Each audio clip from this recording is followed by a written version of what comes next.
Ever get frustrated with something, like, it seems like it should be so simple to use?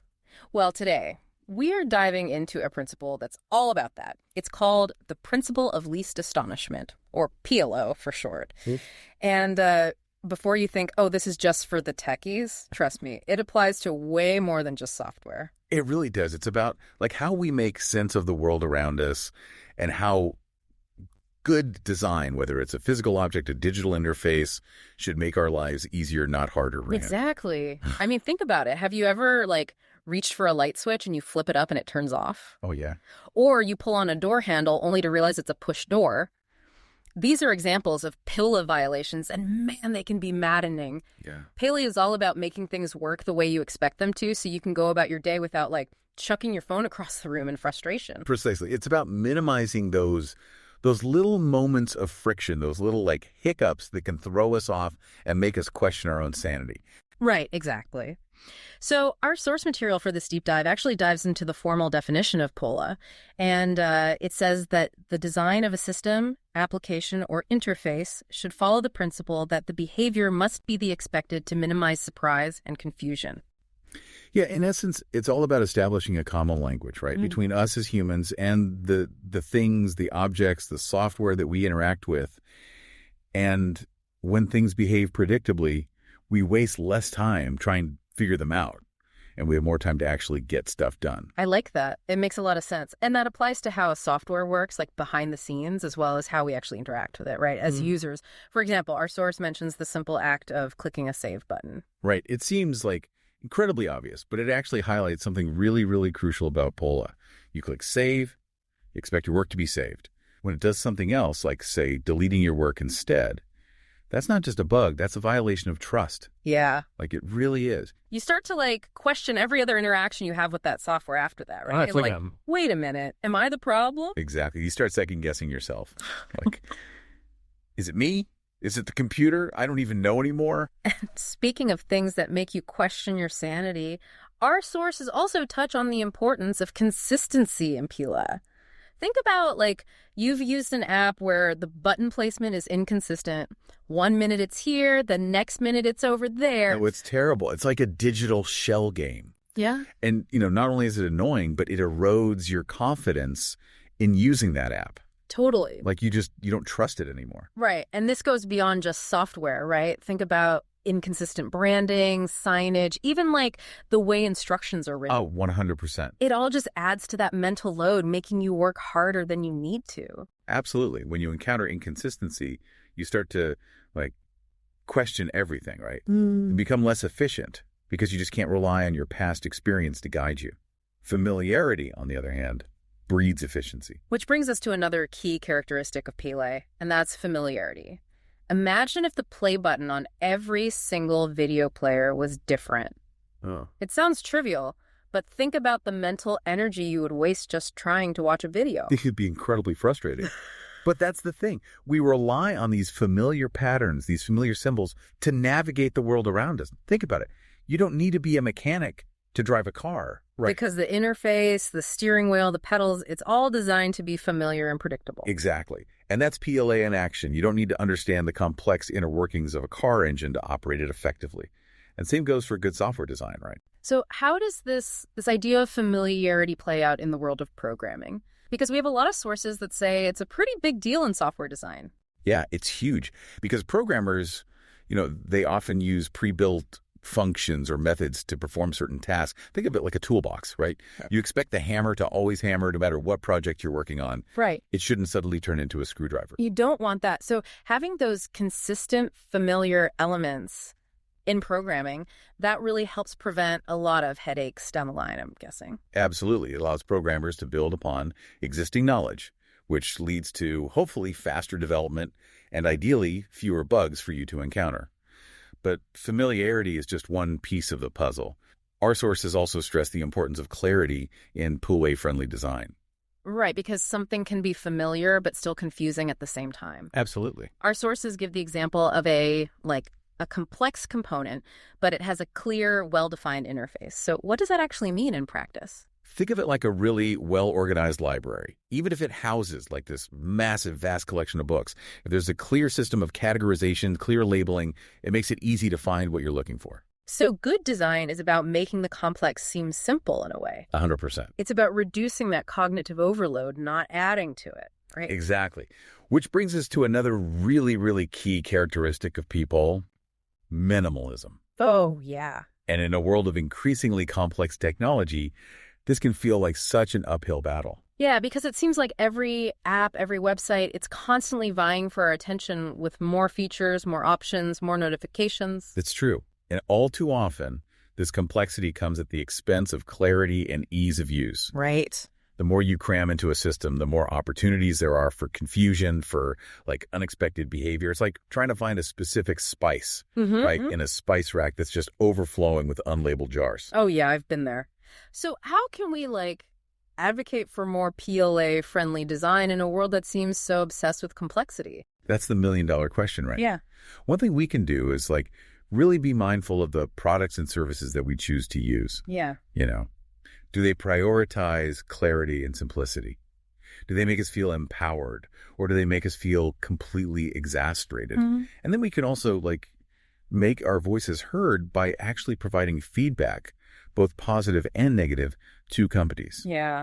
It's about being an active participant in shaping the world that we actually want to live in, rather than just passively accepting whatever is put in front of us, right? 100%. And this might seem like a little bit of a jump here, but it reminds me of something else our sources touch on, and that is intuitive use. Because who actually enjoys reading instruction manuals?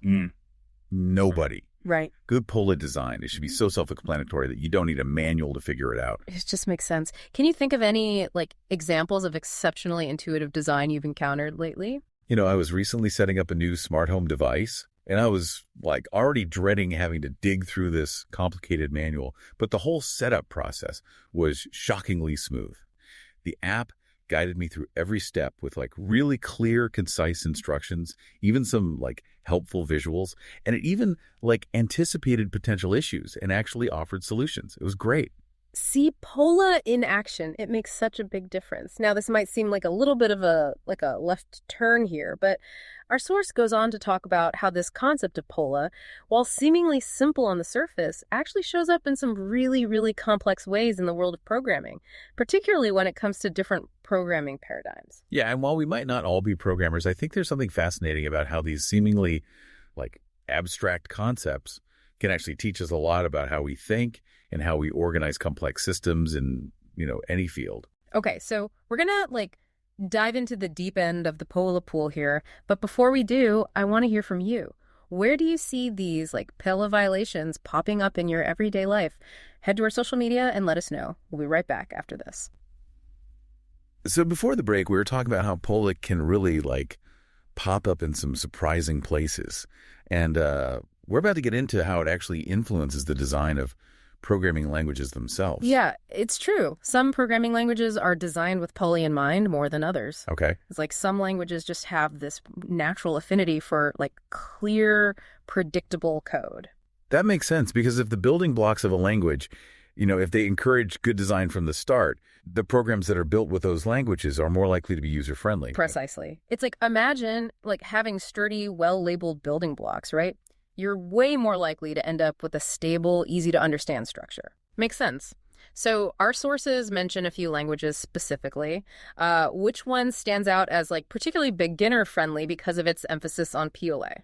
Python's a really good example of that. Python, okay. Yeah, it's praised for being really readable and having a pretty straightforward syntax. Okay. Which basically means that someone who's totally new to programming can look at a line of Python code and actually have a decent idea of what it's supposed to do without needing to decipher a bunch of arcane symbols and weird syntax. So it's Python acts as a sort of universal translator in a way, making it easier for us humans to communicate with computers. Exactly. And that's a huge part of why Python's so popular, especially for people who are just starting out. But here's why this matters. Even if you, yourself, are never going to write a line of code in your life, When a language is designed with this clarity, this simplicity in mind, it means that more people can learn it, more people can build things with it, and more people can contribute to the tech world. So it's like, in a way, a language like Python is helping to democratize technology, right? Making it more accessible to like a wider range of people. Exactly. And when we have more people from diverse backgrounds involved in building technology, we end up with better, more inclusive tech for everyone. It's really fascinating how a design principle like POLA can have these like ripple effects out in the world. Okay, so we've got Python as like a shining example of POLA in action. What other languages come to mind? Our sources also point to Ruby as a language that really embraces POLA, especially when it comes to its APIs and libraries. Okay, for those of us who don't speak fluent code, remind us what those are again. Right. So APIs, they're like messengers, basically, that allow different pieces of software to talk to each other. Think of it like ordering food online. Okay. The restaurant's website is kind of like an API allowing your order to actually get to the kitchen. Okay, got it. And libraries are like those pre-built toolboxes we were talking about earlier. Right. Collections of code that programmers can use to like perform common tasks without having to reinvent the wheel every single time. And Ruby is known for having very, very intuitive APIs and libraries.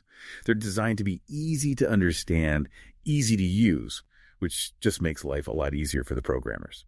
And I'm guessing that like that ease of use for the programmers, that translates to a smoother experience for us, the users as well. Oh, absolutely. When developers have well-designed tools at their disposal, they can focus on like building those great features, squashing those annoying bugs, rather than wrestling with complicated code, just trying to make things work. Right, right. And our sources specifically mention Ruby on Rails, which is a web development framework built with Ruby, as like a prime example of POLA in action.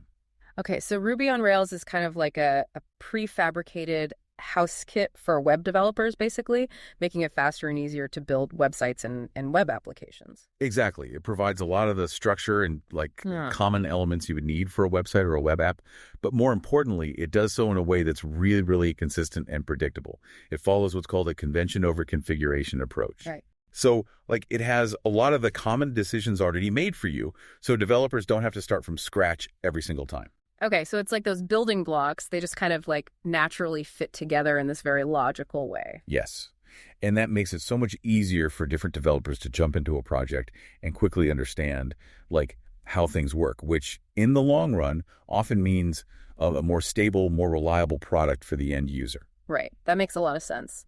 Now, we can't really talk about web development without mentioning JavaScript. It seems like everything online these days uses JavaScript. It's true. JavaScript is everywhere. It really is. And because it plays such a crucial role in like how websites and web applications actually behave, adhering to POLA is super important. Because if something's going to go wrong on a website, chances are it's like because of the JavaScript. Got it. So by embracing POLA, JavaScript developers can create these much smoother, more predictable online experiences for everyone. Less of that frustrating head-scratching stuff that, we've all encountered at some point on the web. Okay, so how does it actually manifest in like the JavaScript world? So a lot of popular JavaScript libraries and frameworks, which are kind of like those pre-built components we were talking about for web development. Right. They're designed with POLA in mind.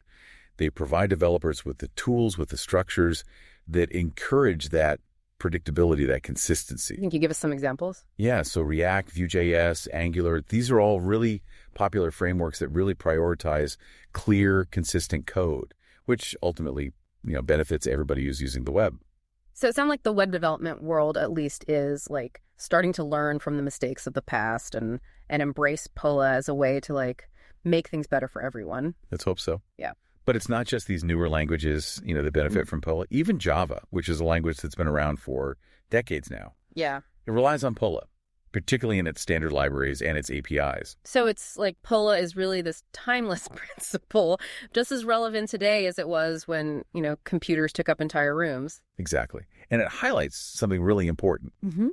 The languages and the frameworks that are known for being like well-designed, developer-friendly, they tend to have a really strong emphasis on POLA, especially when it comes to those pre-built components like we were talking about. It's because those components, those are like the foundation of a house. Right. If they're not solid and predictable, the whole thing can come crashing down. Precisely.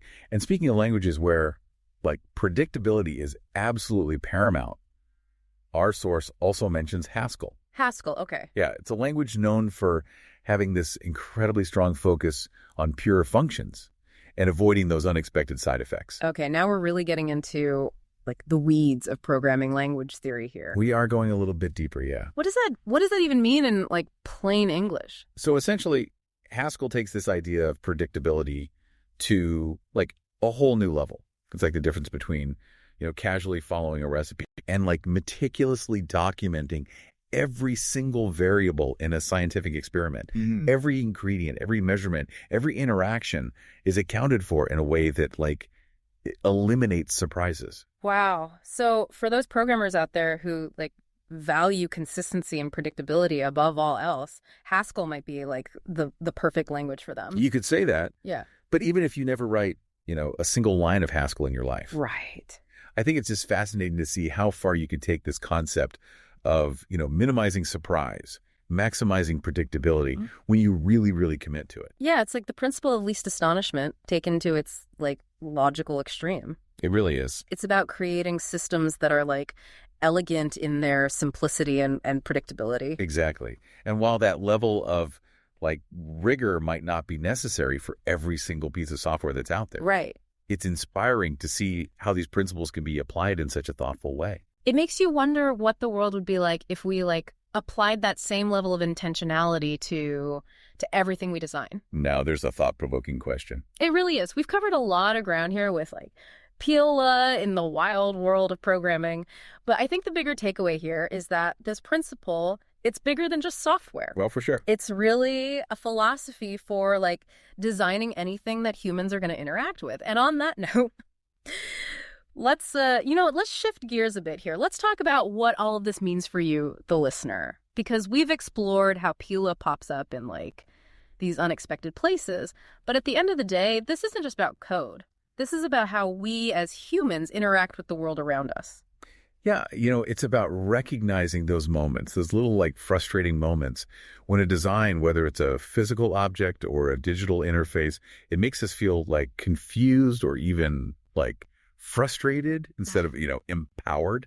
Right. So now that you're thinking about this idea of POLA, where do you see it being like totally violated in your own life? Maybe it's like we were talking about earlier, that light switch that's wired backward, or I don't know, a confusing menu at your favorite restaurant, or an app that seems like just determined to make you tear your hair out.